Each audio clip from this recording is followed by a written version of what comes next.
Não é de hoje que uma nova revolução está em curso nos ramos industriais, com o Big Data, que analisa numa fração de segundos bilhões de dados. Redes integradas que planejam a produção de acordo com a demanda. Robôs, inteligência artificial, cibersegurança são termos cada vez mais comuns nesta que é chamada de Indústria 4.0. Mas e o emprego? Como será a mão de obra essencial para tocar essa nova indústria? Tema do Em Discussão de hoje. Os nossos convidados são Silvana Case, vice-presidente da Thomas Case e Associados, Fernando Flauto, que é diretor de Cybersecurity da Kroll, do Brasil, e Marcelo Braga, que é CEO e fundador da Hirsch, Soluções Inovadoras em RH. Sejam muito bem-vindos. Obrigado. Silvana, eu gostaria de lhe provocar falando de emprego num momento desse tão agudo, né, do Brasil. São mais de 13 milhões de desempregados no Brasil, 4 milhões no desalento, pessoas que sequer procuram emprego. Como é falar que existe um panorama novo, uma indústria nova que está surgindo aí, com muita tecnologia, né? O que esperar desse novo panorama? Vamos deixar as eleições de lado, né? Essas lutas fratricidas e pensar num novo panorama lá na frente, com uma indústria mais moderna e que precisa de uma mão de obra engajada. O que falar, seja muito bem-vinda, Silvana. Muito obrigada. A gente vive realmente um momento difícil pelo alto nível de desemprego e pelo desalento, como você comentou. Sim. Pessoas que hoje estão desempregadas, é muito difícil de travar um diálogo e de falar de uma nova indústria, a 4.0. Falar em inteligência artificial, em robôs, que isso acaba apavorando um pouco mais quem está desempregado. Sim. Só que também nós não podemos omitir o que é a realidade, porque o emprego vai mudar. A forma de se trabalhar vem mudando. A própria legislação trabalhista já foi alterada. Então, toda essa flexibilização também veio para ajudar, porque a ideia é só ajudar, flexibilizar para aumentar a demanda de empregos. Só que muita gente não quer aceitar um novo momento. E essas pessoas, se não aceitarem, tenderão a continuar desempregadas. Sim. Porque aí não existe um milagre. Independente do presidente que vá ser eleito, milagre nenhum deles poderá fazer. Sim. Depende dos governantes, mas também depende de nós irmos em busca de. Sim. A gente fala de desemprego, Silvana, mas ele é maior, inclusive, naquela faixa de idade até os 29 anos, né? O primeiro emprego para muita gente. Sim. Essas pessoas estão se credenciando para esse novo momento também, porque é difícil até incutir na cabeça deste que está desempregado hoje, mesmo que o Brasil venha a rodar a economia e proporcionar novos empregos, dificilmente ele vai voltar para a mesma posição que ele estava antes, não é? Muitas vezes não consegue. Eu tenho experiências próximas, ou de amigos, ou de clientes, que ficaram desempregados 1 ano, 2 anos. No começo, é aquela busca incessante. Depois, como não consegue, começa a se desanimar. Sim. E muitos acabam fazendo trabalhos alternativos para poder sobreviver e pagar as contas. Porém, se eles não se capacitarem e continuarem só nos trabalhos paralelos para a sobrevivência, vai virar uma bola de neve. Sim. E, a meu ver, o nosso ponto a ser melhorado é a educação de base, para poder o jovem ir para o mercado de trabalho um pouco mais preparado. Sim. Porque a gente ainda tem muito jovem que não tem o preparo que o mundo corporativo exige hoje. Que precisa, né? Sim, pois infelizmente. A base é que está o problema. Sim. Fernando, o que falar deste novo panorama também? Já estou provocando aqui, falando de oportunidades, né? Como é que está aí o mercado? Então, acho que existem diversas novas profissões surgindo, né? Quando você me apresentou, você falou que eu era diretor de Cybersecurity. Sim. Há alguns anos atrás. O que vem a ser o Cybersecurity? Exatamente, isso que eu ia falar, porque a maioria das pessoas não sabe o que é Cybersecurity. Sim. Mas Cybersecurity é toda a segurança cibernética dos dados, das informações que estão trafegando em todos os dispositivos móveis, computadores, né, na internet. Então, alguns anos atrás, essa profissão não existia, isso era uma coisa de ficção científica. E hoje, toda empresa grande, toda empresa de determinado porte tem que cuidar da sua parte de segurança, de cybersecurity, vocês sabem dos vazamentos de informações que ocorreram aí, recentemente em vários lugares. Então, e mesmo nível pessoal, vazamento de fotos até comprometedoras, né, de artistas aí. Sim, mas agora já temos uma nova lei de dados, né? Que ela vai levar um tempo ainda para entrar em vigor, mas isso de alguma maneira cria novas oportunidades também, ou seja, em termos de segurança de dados? Sem dúvida. Por causa desses vazamentos já existia uma lei anterior falando especificamente sobre vazamento de informações que pudessem afetar alguma pessoa. E agora foi promulgada a lei em relação à proteção de dados, informação geral, sim, onde essa lei ela acaba exigindo que as empresas tomem determinadas atitudes, né, determinados procedimentos para evitar esse vazamento. E se houver um vazamento, ele tem que informar imediatamente. Isso aí é baseado na Lei Europeia de Proteção de Dados. Sim. Então o Brasil entrou aí entrou na cópia europeia aí, mas foi muito bem feita. E é uma lei nova e ela vai entrar em vigor aí agora em 2 anos, né? Tem um período de tempo para as empresas se adaptar, e isso vai gerar uma série de novos empregos em relação à cybersecurity, à segurança, à security office, para você poder tomar as providências devidas para proteger os dados das pessoas. O nosso telespectador desatento, que estava zapeando e parou quando você falou em cybersecurity, é uma profissão em ascensão? Todo mundo quer saber, é um mercado novo, o que precisa para trabalhar na área? Sim, sem dúvida. Basta conhecer computador, programa, gostar? Precisa conhecer muito computador e, sem dúvida, gostar do computador é sempre uma condição sine qua non para você poder se dar bem nessa área, né?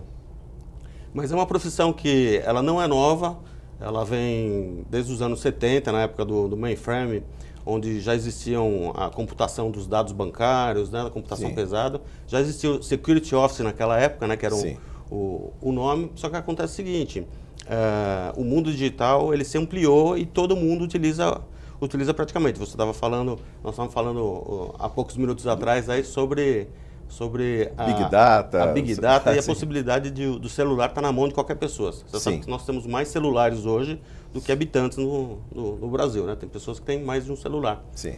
Então, isso é um computador e tem dados, tem informações ali que podem ser vazadas. A vida da pessoa às vezes está no celular, exatamente. A conta bancária, seus amigos, está tudo ali dentro, senhas.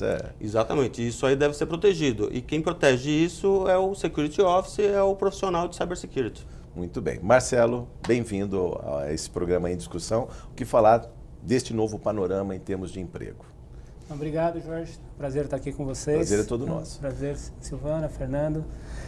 É muito difícil ter uma bola de cristal para falar o que vai acontecer no futuro, mas existe uma tendência muito clara de que a transformação vai ser muito grande. Eu não acredito mais que no futuro, não só no Brasil, mas no mundo como um todo, que nós teremos pessoas trabalhando para uma única empresa. Eu acredito que as pessoas terão 3, 4 empregos. Né? Empregos ou funções? Porque trabalho não falta. Falta é emprego, né? Trabalho tem por toda parte. A gente tem um país em construção. Se a gente olhar que estamos aí na telefonia 4.5G e metade das casas dos brasileiros sequer tem esgoto, tratado, coletado, né? A gente parece que tem muita coisa por fazer ainda. Mas quando você fala em emprego, dá a impressão que a pessoa vai ter uma marca nessa empresa, outra em outra, sabe? Vai ter carteira de trabalho assinada em todas? Não. Eu acho que as relações de trabalho mudarão. O Brasil já deu um pequeno passo, mas deu um passo com questão da reforma trabalhista. Sim. Mas quando eu falo em emprego, eu estou querendo dizer de atividades remuneradas e com responsabilidades. Então, essas pessoas elas terão o que representa hoje. Eu trabalho numa empresa que eu entro lá das 8 às 7. Para essa empresa aqui, eu não vou ter mais isso que eu trabalho das 8 às 17. Né? Sim. Eu vou sim ter uma responsabilidade que eu tenho que entregar em tanto tempo e vou assumir outras responsabilidades com outras empresas e nem muitas vezes do mesmo serviço. Né? Acho que uma outra questão que vai acontecer ao longo do tempo... Multitarefas, você fala? Multitarefas. As pessoas elas vão ter que se desenvolver em diversas atividades. Então, muitas vezes você vai se apropriar de uma responsabilidade e essa responsabilidade pode envolver finanças, pode envolver marketing, pode envolver comercial. Você vai ser responsável por aquilo de uma forma completamente compartilhada, envolvendo pessoas de outros locais do mundo.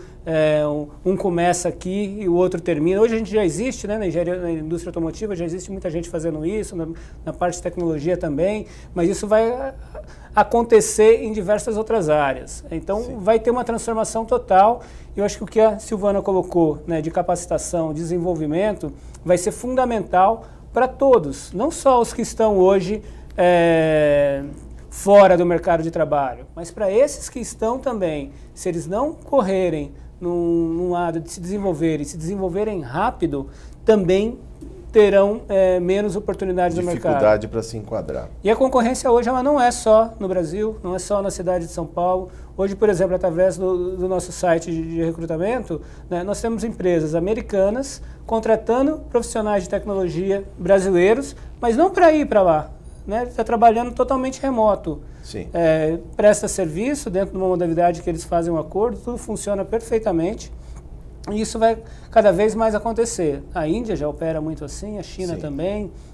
Então, o mundo como nós enxergamos, ele será totalmente diferente. E aí eu acho que a tecnologia é a base para o alicerce para essa transformação. Mas essa tecnologia também não está aí pulverizada mundo afora? A gente está de olho numa fábrica e, de repente, essa empresa desaparece do Brasil. Ela leva a sua planta para a China, para a Índia, para a Coreia. Quer dizer, como é que fica essa relação também? Quando as pessoas, digamos, fazem um planejamento do futuro e esse futuro parece que desaparece, né? Basta, às vezes, uma vontade política, uma canetada e tudo pode acontecer.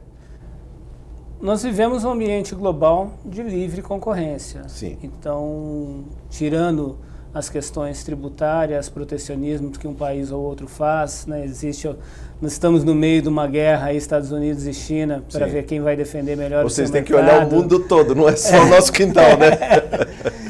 E com isso a questão industrial, para quem trabalha na indústria, é diretamente afetado, porque eventualmente faz mais sentido realmente você ter um ganho de escala, produzir numa única região para o mundo todo, porque hoje o custo de distribuição, o custo de serviços, o custo, sim, comercial, ele é em grande parte dos casos muito maior do que o custo de fabricação em si.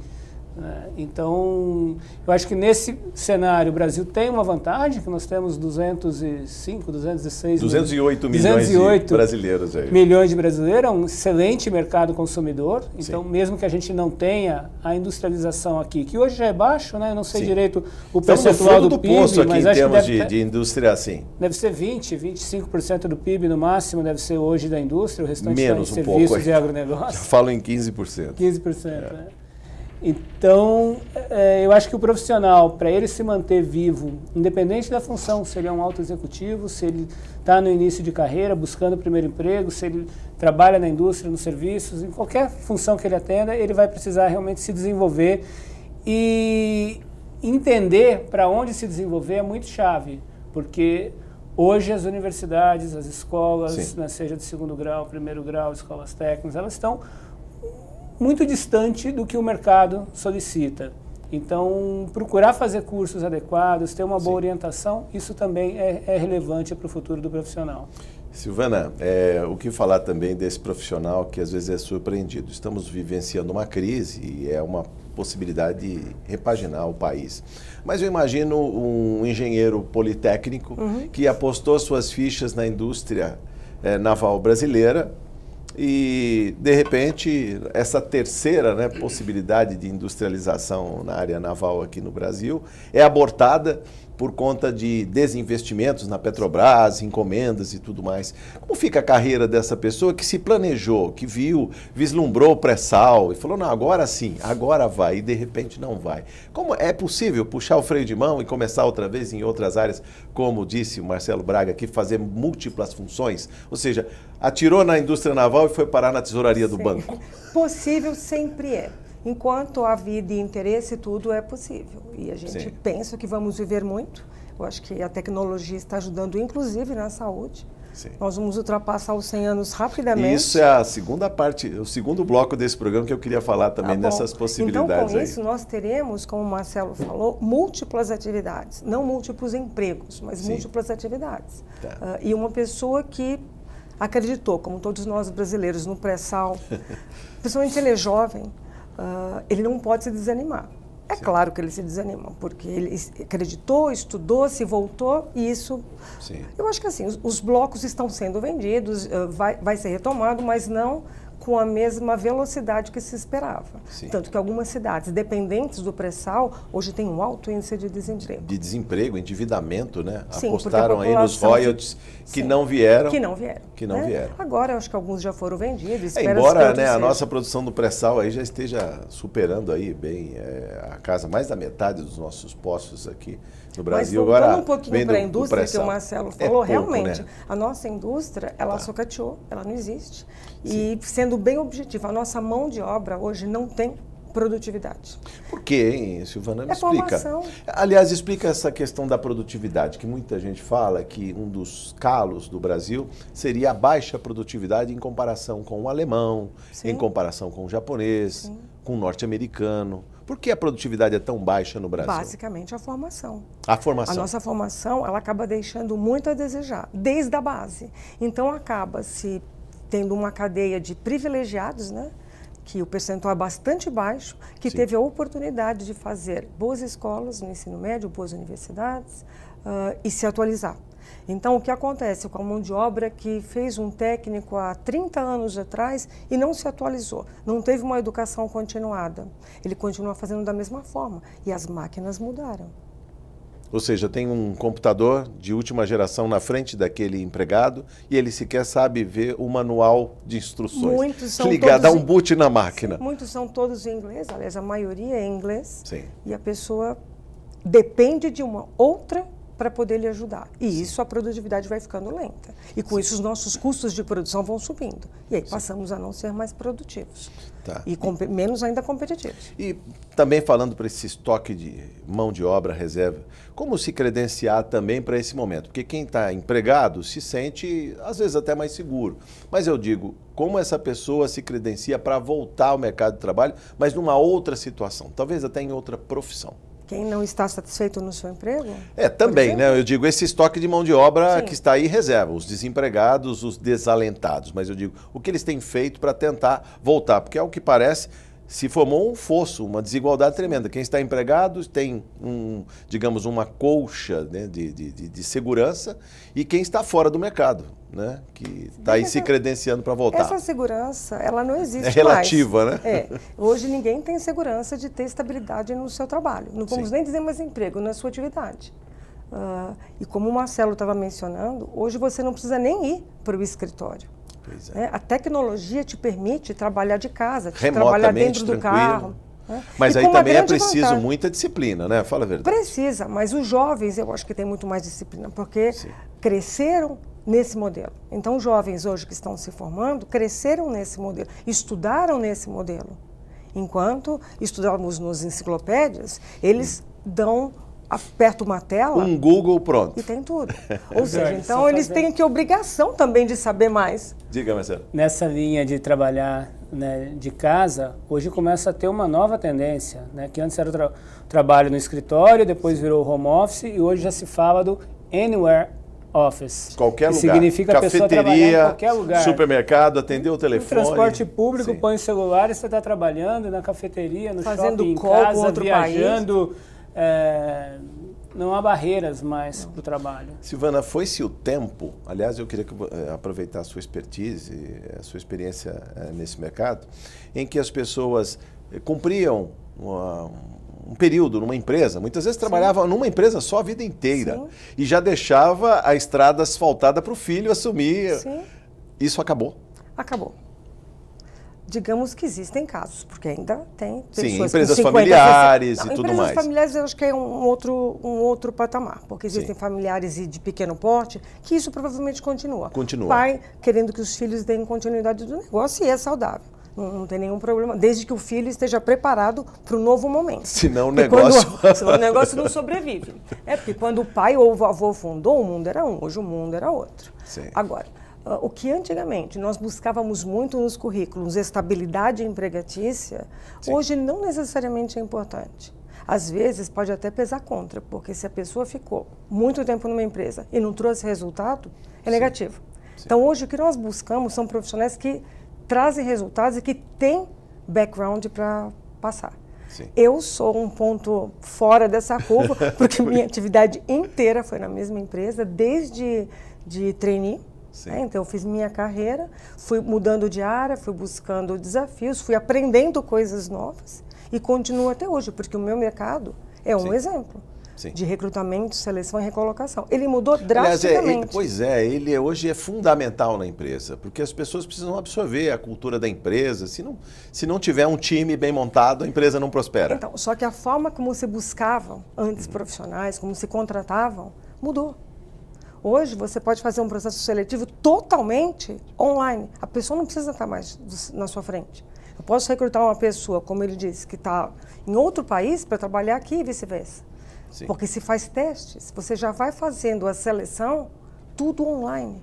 O que poderia demorar um mês, pode demorar agora 2, 3 dias. Porque o mundo hoje é ágil e exige essa agilidade de todos, inclusive de nós, headhunters. Agora, aliás, para o nosso telespectador, é importante, quando você fala de uma carreira de muitos anos, de décadas numa empresa, num segmento, parece que a garotada de hoje não quer mais pular de emprego em emprego. Está sempre procurando uma oportunidade nova, para aprender mais também, às vezes nem sempre para ganhar mais, mas para fazer alguma coisa. Você percebe também essa mudança? Sim, é bastante diferente. No passado, se mudava de emprego principalmente por um salário maior. Sim. Hoje, o jovem quer aprender, ele tem sede de conhecer. Às vezes eu tenho pessoas que ficam comigo um ano e já dizem, eu quero mudar, porque eu já sei tudo. Eu digo, mas eu ainda não sei tudo, você já sabe Você tudo. Acha que já sabe tudo? Mas tá bom, se você acha que já sabe tudo, pode mudar. Vejo pelo meu filho, ele fica um tempo num cargo, ele diz, eu já acho que quero outro cargo. Não necessariamente mudar de empresa, porque ele é muito jovem, se formou Mas já quer mudar de cargo também? Mas já quer mudar de área. Está pulando etapas, não nível, Silvana? Mas área. Ele quer conhecer outras coisas dentro da empresa. E se a empresa ficar tolindo, aí ele já vai... Aí causa insatisfação, sim, porque ele diz, eu quero conhecer coisas, eu quero me abrir. Tanto que na avaliação perguntou, o que você gostaria e que você não tem? Ele falou de participar de outras reuniões, para poder ter um todo do negócio. Ou seja, o que a gente fala, o mindset é outro. Sim. Não precisa ser especialista numa única coisa, ele quer ter o todo, porque ele acha que conhecendo o todo ele poderá contribuir mais dentro da área dele. Marcelo, você também queria aproveitar, deixa aí? Não, eu concordo totalmente. Essa geração que vem, eu acho que nós estamos aprendendo com eles também, porque as empresas elas não se prepararam para dar essa velocidade que os jovens anseiam. Então você tem, eu acho que por conta também da economia brasileira, mas você tem muitos jovens entrando como empreendedores desde o começo, porque aí é um ambiente que eles estão se desenvolvendo por todo lado. Hoje existe aí milhares de startups no Brasil. A sua empresa é uma startup? A minha é uma startup. Conte daí também, fale da sua experiência aí. Bom, eu segui uma carreira muito parecida com a da Silvana, sou headhunter há 20 anos e vendo as transformações existentes no mercado de recrutamento, enxerguei que precisava partir para um processo totalmente digital, onde você conseguisse garantir qualidade no recrutamento, maior velocidade no recrutamento, uma gestão do processo como um todo, tendo uma aproximação maior com os candidatos, e de uma forma gratuita para os candidatos, e reduzindo o custo para a empresa, que é quem arca com os custos do recrutamento. Então daí veio a ideia de montar a Reacher. Então, felizmente, hoje a empresa ainda é uma startup, mas já passamos uma das primeiras barreiras aí da startup, que é entrar no break-even financeiro, e com um giro bacana. Hoje já temos mais de 500 mil de candidatos cadastrados na plataforma, acima de 100 empresas utilizando, e vendo a movimentação de pessoas. Dessa velocidade toda aí... Porque a questão das startups é essa velocidade com que se cria startup. Aliás, também muitas morrem ainda no nascedor. É importante falar como é que você está lutando aí. Não, é uma luta diária. Empreender no Brasil não é fácil. Eu já sou empreendedor há 20 anos, mas Sim. numa como mais um sócio na empresa, depois na outra empresa de Executive Search minha como o sócio responsável, mas era um negócio com baixo investimento. Sim. O Executive Search ele não tinha... Já teve no passado, hoje praticamente nenhum, toda esquina tem espaço para Headhunters, então mudou muito. Mas agora não, para uma empresa de tecnologia foi necessário fazer um investimento alto, buscar anjos investidores. Isso. A gente tem buscado um outro nível de investidores mais profissionais para dar um salto, ganhar escala. Sim. E no Brasil é totalmente distinto. Nos Estados Unidos você fala, se você tem produto, você tem um time, você tem mercado, você arruma um investimento uma hora para outra. Aqui no Brasil é diferente, né? Aqui é outra realidade. Eu preciso saber, Fernando, só para fechar esse bloco também, como é que é a convivência, se é saudável também dessa garotada que está chegando agora, que tem vontade de aprender e que vai pulando também etapas e até buscando novas possibilidades, e a velha guarda que está lá também defendendo aí a questão da segurança, a governança nas empresas. Vamos falar nesses termos. Eu acho que cada um tem um papel na empresa, né? Sim. Essa gurizada que está entrando agora, que está chegando, tem um ar novo, um fôlego novo, um modo diferente de verificar as coisas, né? Então traz um sangue novo ali para você, uma forma nova de você fazer as coisas dentro da empresa. Então acho que é válido você aproveitar essas pessoas, entender a forma deles trabalharem, né? A famosa geração Z, né? Sim. Então eles não têm paciência, não conseguem ficar 5 minutos sentado. Então tem que entender que é isso, você tem que dar algum trabalho que realmente a pessoa não vai ficar sentada, ela vai fazer alguma outra coisa, vai mudar, mas tem que direcionar, principalmente direcionar essas pessoas para ter um trabalho produtivo, né? Para poder estar agregando na empresa. E como é que é a convivência? Ou os atritos também aparecem? Eu digo isso porque você trabalha numa área nervosa, né? A área de segurança é uma coisa que não se pode vacilar, um segundo sequer pode colocar o negócio a perder, né? Lá na empresa eu sou a segunda pessoa mais velha da empresa. Né? E nós temos meninos aí de 20 anos, 21 anos lá trabalhando, né? E até menor aprendiz também, né? Sim. Então é muito saudável esse convívio aí com as diversas faixas de idade, e você tem que realmente dar o trabalho adequado para cada uma dessas faixas etárias, né? Sim. Você não vai pedir para um menino de 20 anos ficar ficar encadernando algo.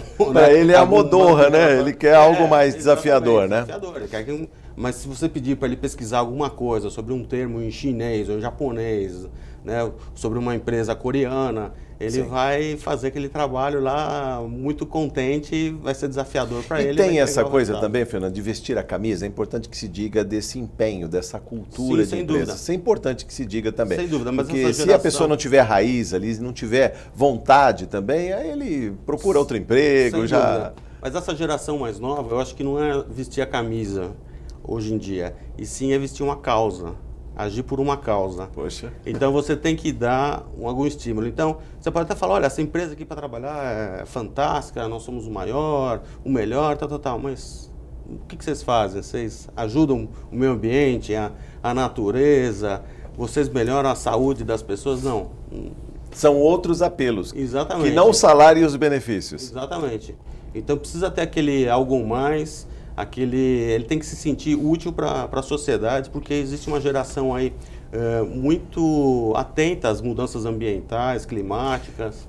E é sobre esse algo mais que a gente vai falar mais no próximo bloco do Em Discussão, que hoje discute o emprego na indústria 4.0. Voltamos em instantes.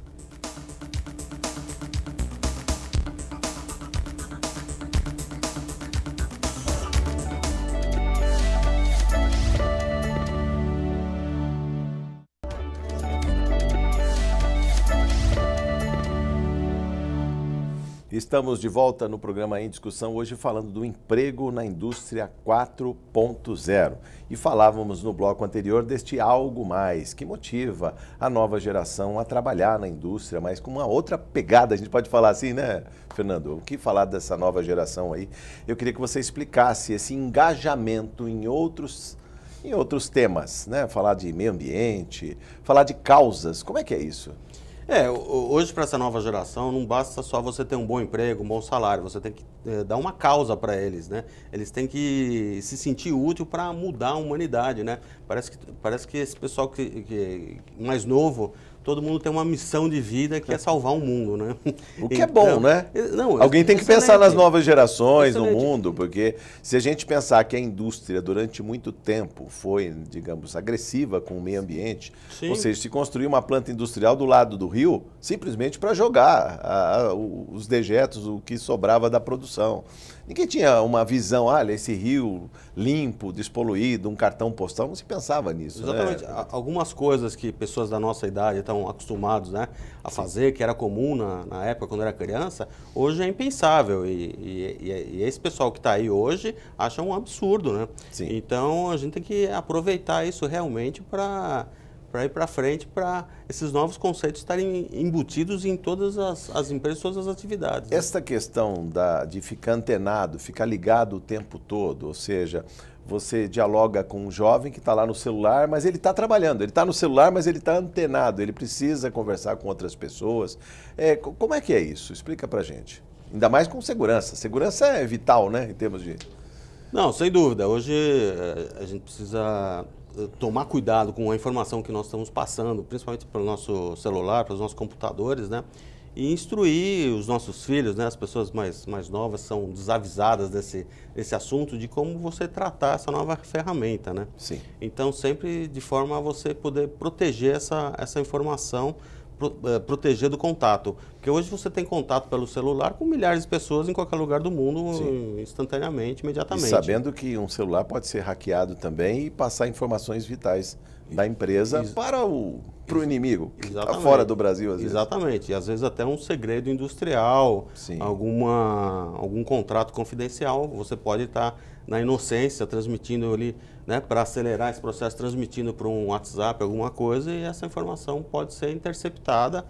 E uma coisa que a gente não pensa, né, espionagem industrial é uma coisa que existe realmente, que está aí, sempre esteve, né?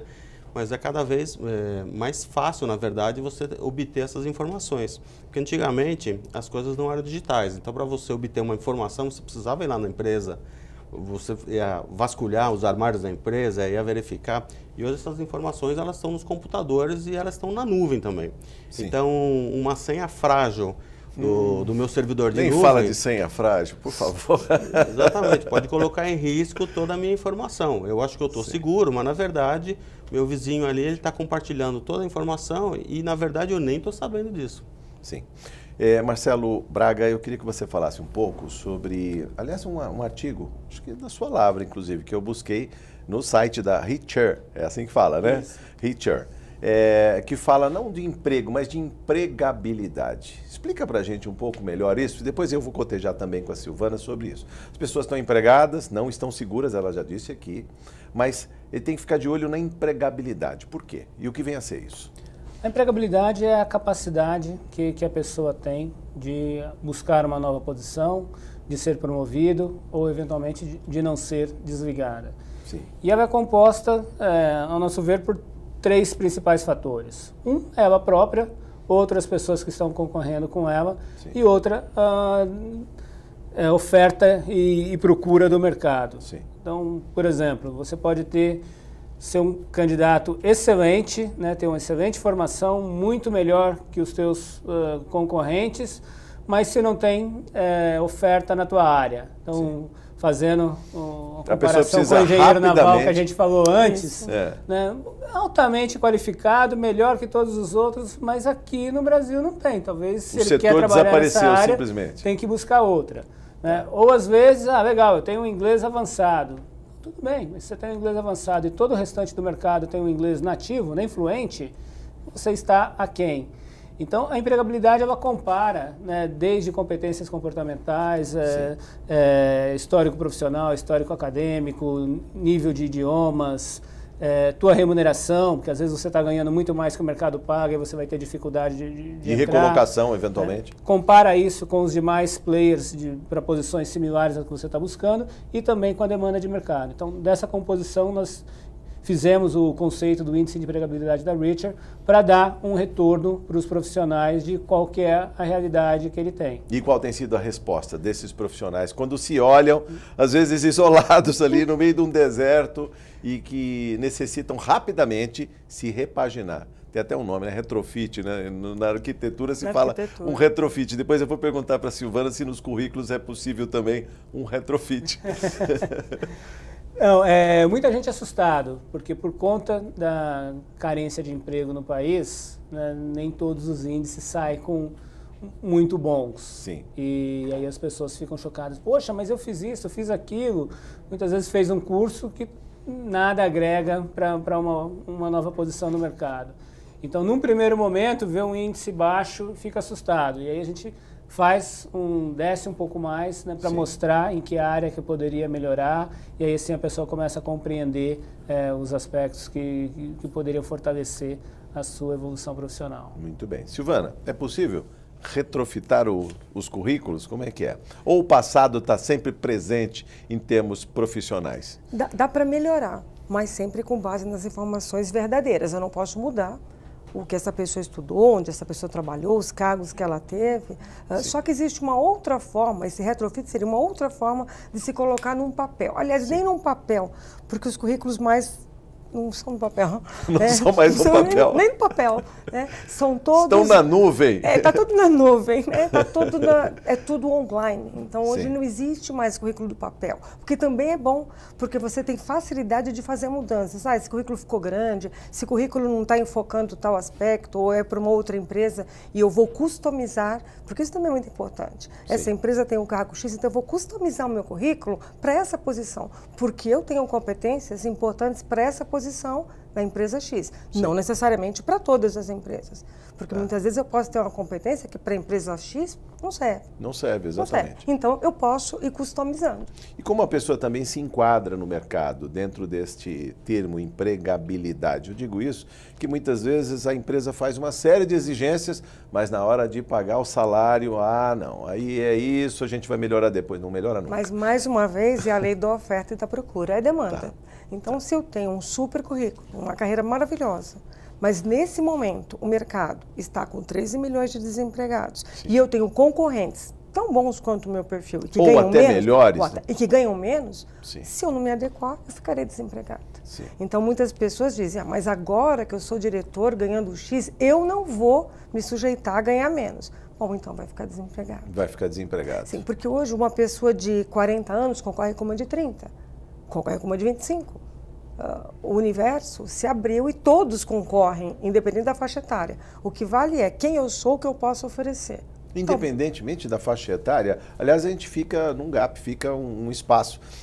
O mercado parece que não quer mais quem tenha mais de 50 anos, mas se aposentar é depois dos 60, 65 anos, vamos dizer, uma idade mínima.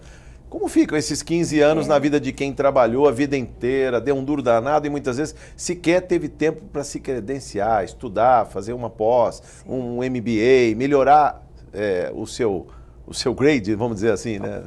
É um artigo que eu ainda vou escrever sobre o que o governo vai fazer com os profissionais que precisam trabalhar até 65, provavelmente, como vamos viver mais, até 70. Sim. Okay, é ótimo trabalhar. Trabalhar não é problema, é solução. Porque o trabalho é uma coisa maravilhosa. Mas onde? Talvez tendo as nossas próprias atividades, né? Entregando serviços, entregando atividades. E não na base da CLT formal, como já foi no passado. Mas vai existir esse gap. Porque nós vamos ter pessoas cada vez vivendo mais e cada vez mais saudáveis. Sim. E aonde elas vão trabalhar? E onde vão trabalhar? Essa que é a pergunta. Essa é uma conta que temos que fechar junto com o planejamento dos governos seguintes. Sim. Porque a sociedade aí está vendo uma geração inteira perdendo emprego, e porque ganhava mais também, já estava no topo de uma carreira, né? E muitas vezes acaba ficando com o salário fora do mercado. E aí não consegue voltar. E como é falar em produtividade se eu tenho essa pessoa muito capaz, que está ali, mas que o salário já não está mais adequado ao mercado? Já visto, está uma crise que a gente vê o rebaixamento de todas as faixas salariais e mais, né, um próprio retrocesso. O professor Antônio Defim Neto, ex-ministro da Fazenda, do Planejamento, em artigo recente na Folha de São Paulo, citou que a indústria em 2018 está produzindo o que era de 2009. retrocedemos 9 anos aí, ou seja, em termos de produção. Quer dizer, quando a gente voltar a produzir a plenos pulmões, né, a plena carga, talvez as empresas passem também por um processo um processo tecnológico, né, de aperfeiçoamento. Sim. E talvez não precise mais desse exército de mão de obra que ficou à sombra. Precisará, mas de outro tipo de profissional, alinhado às novas máquinas, alinhados à nova tecnologia. Então, vai existir esse gap, não tem muita alternativa. Infelizmente. Então, muita gente que está desempregada hoje jamais vai voltar para a sua profissão original. Talvez volte. Vai se reinventar? Tem que se reinventar, sim. Só aproveitando aqui, no primeiro bloco, a Silvana falou sobre a questão do envelhecimento da população. Será esse também um filão de mercado novo, cuidar de gente e de gente idosa? No Brasil são mais de 25 mil centenários, pessoas com mais de 100 anos hoje, hein? Imagine daqui a 10 anos, 20 anos, quantos estarão nessa faixa precisando de cuidados intensivos. Pessoas, aí não vai ter robô para tomar conta de idoso, não vai ter que ser gente. A área de care é de gente mesmo. Por enquanto não, depois eu quero ouvir do Fernando. A área de care é exatamente onde vai crescer muito, já está crescendo. Já está crescendo. Já, porque a saúde hoje ela é bastante informatizada. Sim.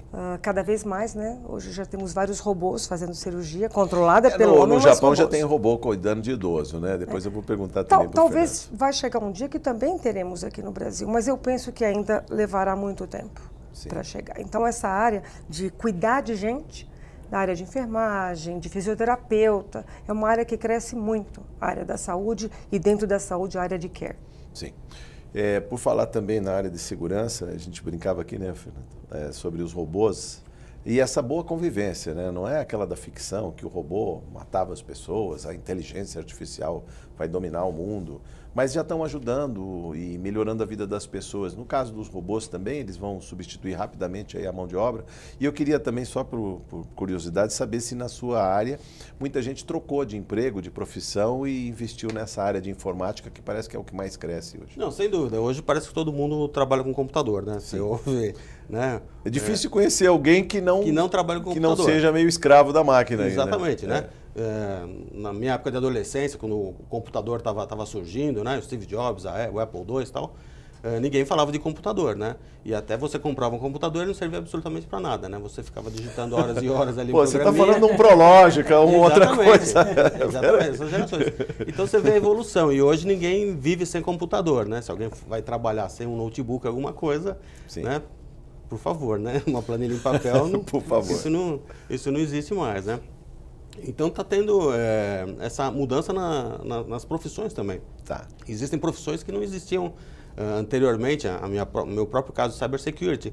Mas, por exemplo, a analista... Você imaginava quando começou lá atrás, 20, 30 anos? Na verdade, eu sempre trabalhei nessa área, porque eu entrei como trainee numa empresa de auditoria e eu entrei na auditoria contábil, mas já com foco em trabalhar na consultoria de TI. Sim. E logo depois foi criada a área de auditoria de tecnologia. E aí eu já fui para essa área. Então, na verdade, Você sempre bebeu na mesma fonte aí, né? Exatamente. E eu vi essa área evoluir, porque todo ano a gente se falava, né? Não, esse ano vai ser o ano, o pessoal vai ver que isso aí é uma coisa importante, que a área de segurança é importante, né? E não acontecia nada, né? E foi passando os anos, as coisas começaram a acontecer, os vazamentos de informações começaram a acontecer, os roubos começaram a acontecer, né? Hoje se rouba muito mais com ataque cibernético do que um carro forte. Não sei se vocês sabem, mas a cifra é mais de 10 vezes, né?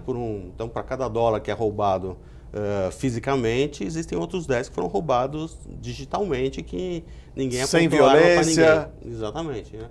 Às vezes é uma violência de senha, né? O que o pessoal chama de força bruta de você conseguir descobrir uma senha, né? Mas não dói nada, só no computador, né?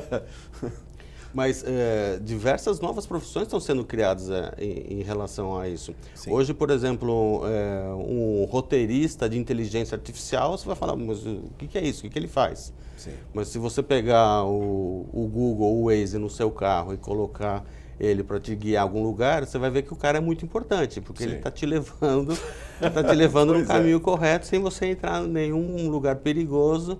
Então, existem pessoas que estão analisando essas informações e tratando essas informações e refinando essa inteligência artificial.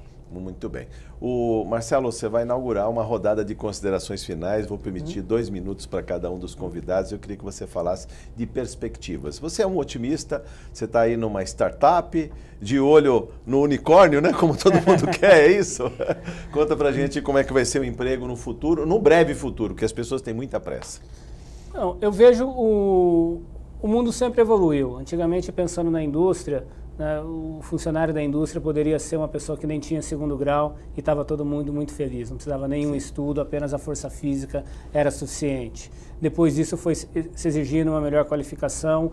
Hoje, muitas vezes, se exige para trabalhar na operação até 3º grau, né, fora questões comportamentais para conseguir trabalhar em time, ter melhor comunicação, para tentar ser uma das variáveis ali de aumentar a produtividade no Brasil. Nós passamos por um momento de quem falava inglês era quem era promovido dentro da empresa, independente se era qualificado ou se não era. Sim. Passamos a fase do MBA, você precisa ter MBA, e aí saiu uma proliferação de curso de MBA para todo lado, que você não consegue avaliar qual que é bom e qual que não é. Sim. Né? E eu acho que hoje a gente começa a entrar numa fase, né? Eu tenho um filho, tenho 3 filhos, mas meu filho de 11 anos já sabe programar. Esses dias ele chegou em casa com uma loja virtual que ele construiu.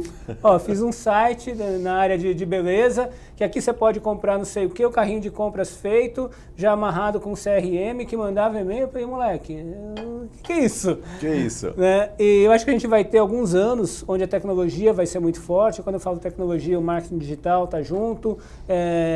Mas acredito que a tecnologia também vai ter talvez 10 anos. Daqui a pouco vai ficar tão banal como ficou o inglês, como ficou o MBA e outras coisas virão. Vão surgir, né? O que eu acho muito importante para o profissional é ele estar antenado no que está acontecendo e, de certa forma, o Brasil tem alguma vantagem. O Brasil está pelo menos 5 anos atrasado. Nas posições que a gente está mais avançado, nós estamos 5 anos atrasados dos países desenvolvidos.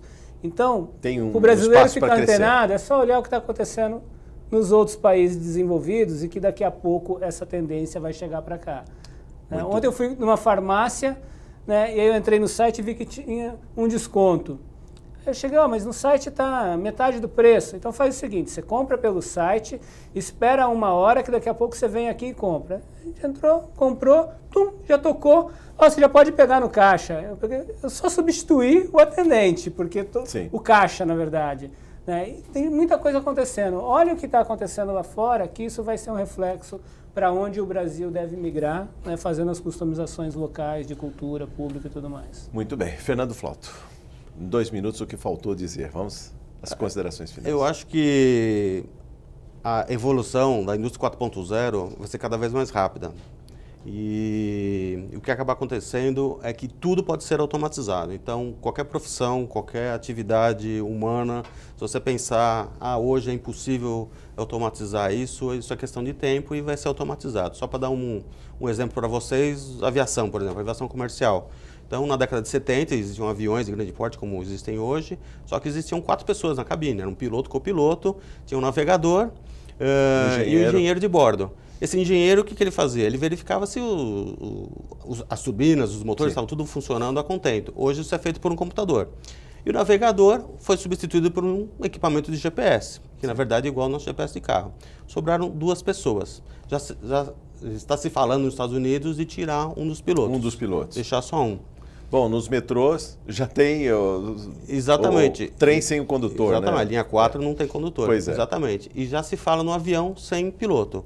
Agora, é questão de se a população vai querer viajar num avião sem piloto. Mas isso é questão de tempo, porque se eu falasse que o metrô não tem condutor, você vai falar, não, esse tem eu não muito vou. mais gente num trem do metrô na linha 4 no horário de rush do que num Boeing, num Exatamente. Airbus. No passado, você ia falar, não, eu não vou entrar nesse trem que não tem condutor. Mas hoje, você nem sabe se tem ou se não tem e está andando no metrô. Não está preocupado com confiabilidade. Isso. Então, no futuro próximo também você vai se preocupar. Então, por exemplo, o caso do piloto comercial. Quem está se formando hoje como piloto comercial não vai se aposentar como piloto comercial. Ele vai trocar de profissão no meio do caminho. Assim seja. Silvana, o que faltou dizer? Fechando esse programa em discussão. o que eu vejo para o mercado de trabalho, seja empregado ou buscando uma nova atividade, é que nós vamos ter muitas atividades ao longo da vida, porque vamos viver mais, consequentemente vamos ter várias atividades. Quem começou numa profissão não necessariamente vai morrer nessa profissão. Sim. Talvez tenha que mudar e percorrer outros caminhos, como o caso do piloto do avião. E é importante também deixar o currículo sempre polido, sem sempre dúvida. pronto. E, assim, e cuidado com a vida, né? Que as pessoas põem a vida nas redes sociais e hoje a rede social também é checada aí. Não adianta colocar uma coisa no papel porque, e fazer no fundo, outra. Todas as informações elas estão disponíveis. Então, cuidado com o que você coloca. Porque como profissional, você é uma pessoa. Sim. Antes de ser um profissional, você é uma pessoa. E está sempre procurando ver não só o que acontece lá fora, o que acontece ao seu redor. Sim. E tomara que as políticas públicas dos próximos governantes possam investir na educação, inclusive em idiomas, que é o que falta muito para que um jovem hoje possa fazer pesquisa o que acontece no mundo. Se ele não fala e não lê inglês, ele vai ficar aquém, não vai conseguir e, consequentemente, vai ser prejudicado. Então, nós precisamos que os nossos governantes invistam na educação para que a gente tenha, quando essas profissões novas chegarem... Você também está otimista, hein? Sou otimista. Otimista incorrigível. Sou otimista, temos que ser otimistas, porque o pessimismo não vai ajudar, nem a mim, nem a quem está desempregado. Então, a gente depende das políticas públicas, só que a nossa parte, junto aos governantes, também é muito importante. Então, temos que fazer a nossa parte, conversar com os governantes para atingir um objetivo de um país melhor. Muito bem. Sucesso na empreitada de todos aqui. Muito obrigado, Silvana, Obrigada. Fernando, Marcelo. Muito obrigado por sua audiência. Até o próximo Em Discussão. Eu espero você. Até lá.